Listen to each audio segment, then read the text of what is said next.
we'll make a start. Thanks everyone for coming to our first public lecture, one of a series that we're planning to run over the next few months and going forwards. So on your form you'll see if you have any ideas of anything you'd like to hear a lecture on, any ideas, scribble it down and we will do our best to organise it. So today is all about running smarter. So just we're lucky enough to have Kira McCallion, who runs 400 metres for Ireland, and she's going to be doing our first presentation on common running mistakes and injuries and how to correct those to get you running faster, happier, longer and all the rest of it. And then we're going to be followed on by Aoife, who's going to be doing pre and post run recovery strategies. This is something that certainly in our long distance runners that we found is when all our runners is pushed aside, and it makes a huge difference, and it doesn't need to take ages. And then we're going to be followed on by Lynn Dalton, our nutritionist, who's going to be talking about nutrition and hydration, pre-race, post-race, recovery periods, and followed on by Paul, our core therapist, who's going to be talking about body alignment and some really easy ways of making your running more effective and efficient by changing a few positions and postures during your running. So I think I've summarised it. It's going to be kind of spoken lectures but practical stuff as well. So I'm very proud to introduce our first speaker, which is Kira McCallion.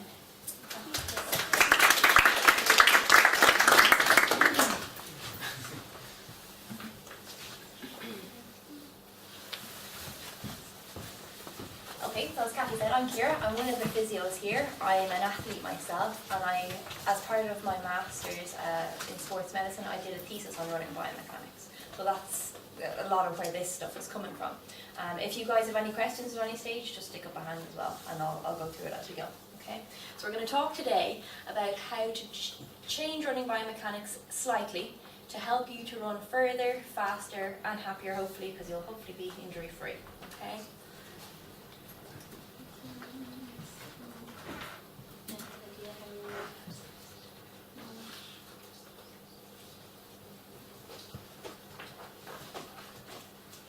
Just push the side key on the Yeah, arrow key. Yeah.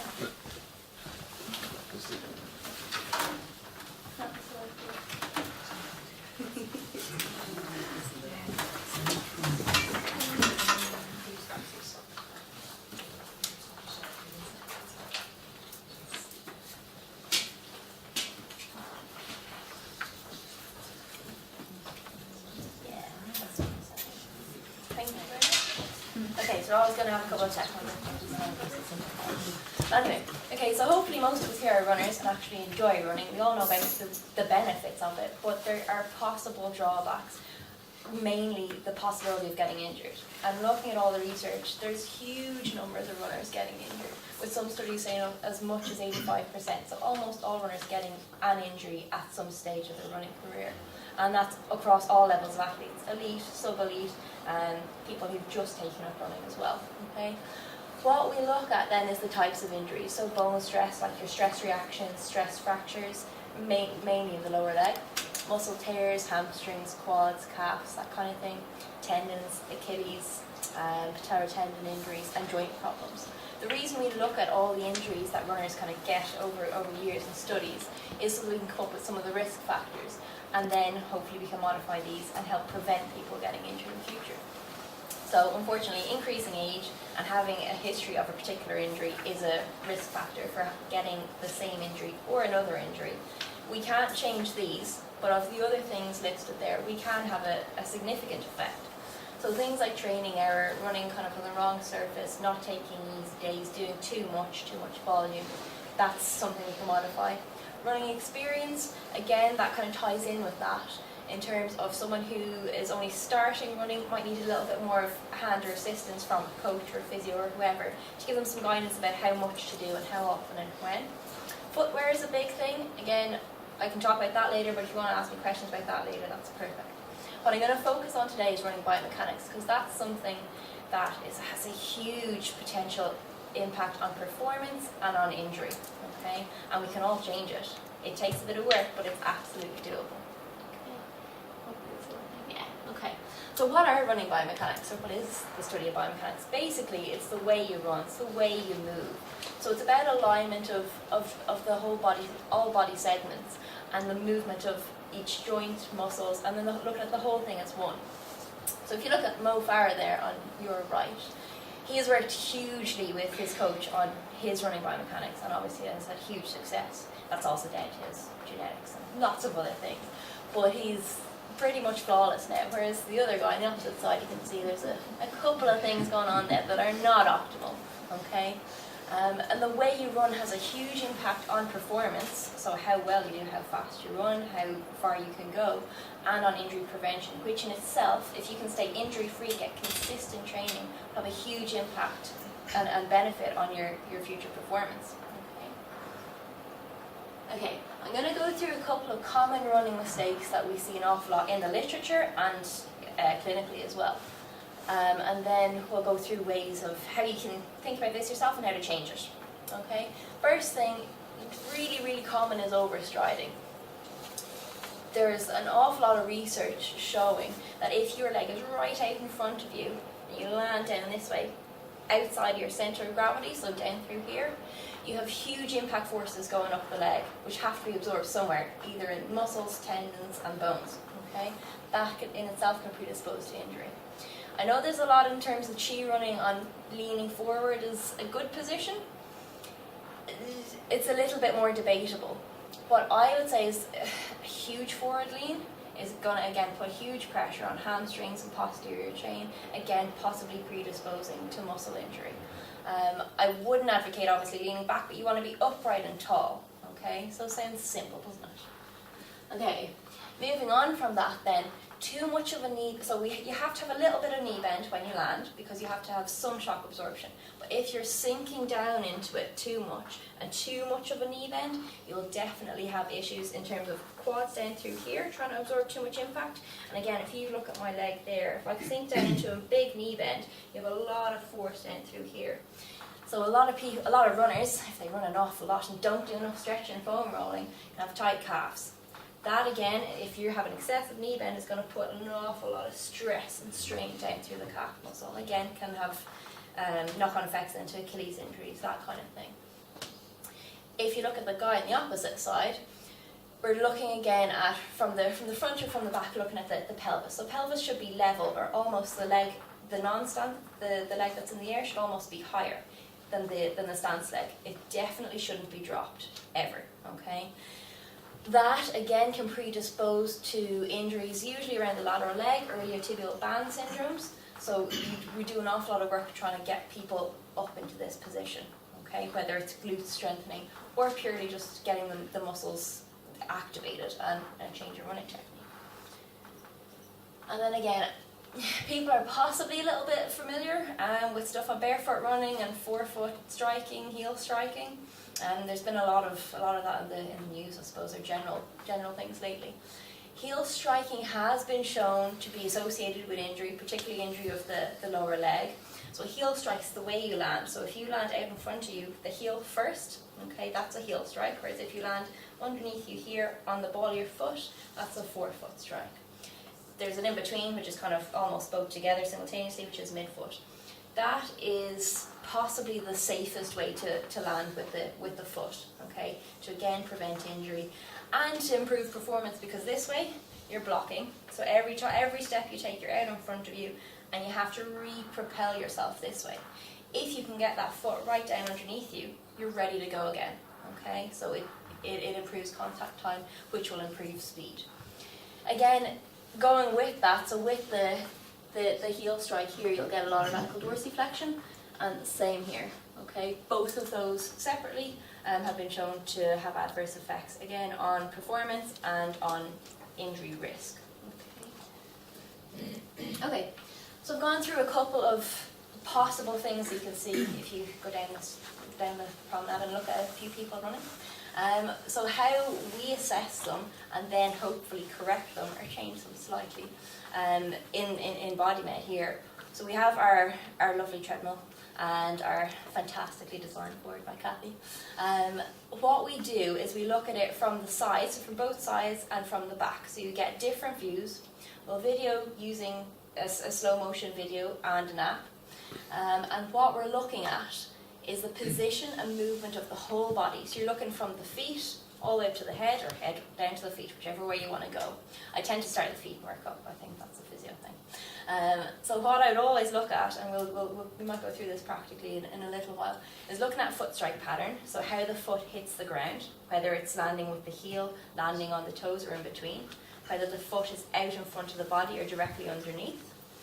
Then we kind of move up the leg a little bit, looking at joint angles at the ankle, looking at the hip, looking at the knee. Again, what I was saying about the pelvic position, so you're looking to see if pelvis is level or whether it's up or down on one side or the other. And then with that, you look a little bit further up into trunk position, whether there's too much rotation through here, and that again will go hand in hand with arm swing. Okay, so if you're swinging excessively, you're just wasting energy there. And then again, there's an awful lot of research on stride length and stride frequency. So that goes back to the overstriding I was talking about, okay? And there's an awful lot to show that if you can reduce your stride length a little bit, you can have huge impacts just by doing that on injury risk. Okay, so that's what we're looking at. And then how do we do it? We record the running, okay, so either using an iPad or an iPhone, and one of the slow motion apps on that, and play it back to you in slow motion so you can see the way you run. It's actually amazing the amount of people who think, there's a lot of people who've read about forefoot striking and heel striking, and they'll come to me saying, yes, I do forefoot strike, and you take a video of them running and their foot is out here when they land. So body awareness isn't always perfect, okay? So it's good to see it on video so you can see exactly what you're doing. So then we'll explain and demonstrate how to correct each mistake, if you want to put it that way. We only do one at a time because it's very hard to change more than one thing at a time. Then we get you to get back on the treadmill, try them again until you're comfortable with it. At the start, it usually is a little bit of over-exaggeration of the change, but that's absolutely fine. You're trying to get a little bit more towards that. It doesn't have to be totally perfect straight off. Then we do more video of that so you can see how you have changed. And then we go away and design a walk to run program to help you change the running biomechanics for good. Okay, that is the most important part, that you have to go and practice it. If you don't practice it, you're not going to be able to make the change. The walk to run plan is generally, you can't go straight into a, say if your normal distance for training is a 5k, you can't take your 1 or 2 running cues and try and run 5k because you'll revert back to your old ways, definitely. So we generally get people to do, depending on their fitness level or the distance time they want to run, different durations, I suppose, of walking versus running. So it could be 10 seconds to start with running, having a 20-30 second break and going again, or it could be up to 2 minutes, and you build as you go, as you're able to, once you're maintaining proper form. Okay. So the other thing, so that's how you can change your own running biomechanics. Okay. The other things go hand in hand with that. So stuff that like Aoife will be talking about with the foam rolling is definitely huge. So in physio terms, we want to correct the underlying mobility issues if you don't have enough ankle dorsiflexion, or if you don't have enough hip range of movement to achieve the either hip flexion or hip extension that you want. You have to work on that. There's no point in me telling you to go out and increase how high you get that leg up if you don't naturally have that range of movement. So whether that's work with the physio or work yourself with the foam roll or with stretching, all of that will help to improve the way that you run. Then the physio or strength and conditioning coach, whichever, can prescribe specific exercises. Generally, if someone, say, has an issue with pelvic position, you might need to strengthen, say, glute med, glute min, that kind of thing. Again, it's important to do the strengthening exercise or the activation exercise so that you're able to use the right muscles, so that you're able to maintain the correct running position. Okay. And then running drills are another important part. Again, it over-exaggerates and over-emphasizes specific things depending on what factor you're trying to correct. And then the running program is what I was talking about before, which is obviously hugely important. So there's no point in doing all these other things if when you go running, you're going to go back to the way that you ran before. So it's about practice, loads and loads and loads of practice. So yeah, the walk to one program is what I was talking about earlier, and we only focus on one biomechanical factor at a time. So if you say have an increased, your stride length is too long, your heel striking, excessive ankle dorsiflexion. So there's 3 things there. There's no way you can think about 3 things at once. But if you even just shorten your stride, if all you think about is shortening your stride, taking more strides per minute, increasing cadence, you will likely get that foot slightly further underneath you. So you won't be overstriding. You will hopefully have less ankle dorsiflexion. You might be landing underneath you. So you might be able to correct 3 things with just one running cue. Okay, and it's impossible to try to think of 2 or 3 things at once when you're starting. Okay, so generally do one and then move on to another once you're comfortable with that. The key is to keep it slowish to begin with. Okay, it's very difficult for anybody to go out and run flat out and try and change running biomechanics while they're doing that. You have to start slowly. Okay, and when you get used to doing it slowly, you can build up the pace, build up the pace, build up the pace. But it's about progressing gradually. Okay, and making sure you're doing it right the whole time. Someone said there was actually, when I was much younger, there was an American running coach that came over to us, and he said that it's not practice makes perfect, it's perfect practice makes perfect. And that is exactly what this is. Everything has to be done exactly the way it should be. Okay? Not trying to take the fun out of running, it will improve your running eventually, but it has to be done right. And then hopefully we'll all be as fast as Usain Bolt. He's not running great at the moment. Perfect. Does anyone have any questions before we want to do some practical stuff? Happy enough? Perfect. If you have any questions that you think of later, just email us. Okay. Do you want to do?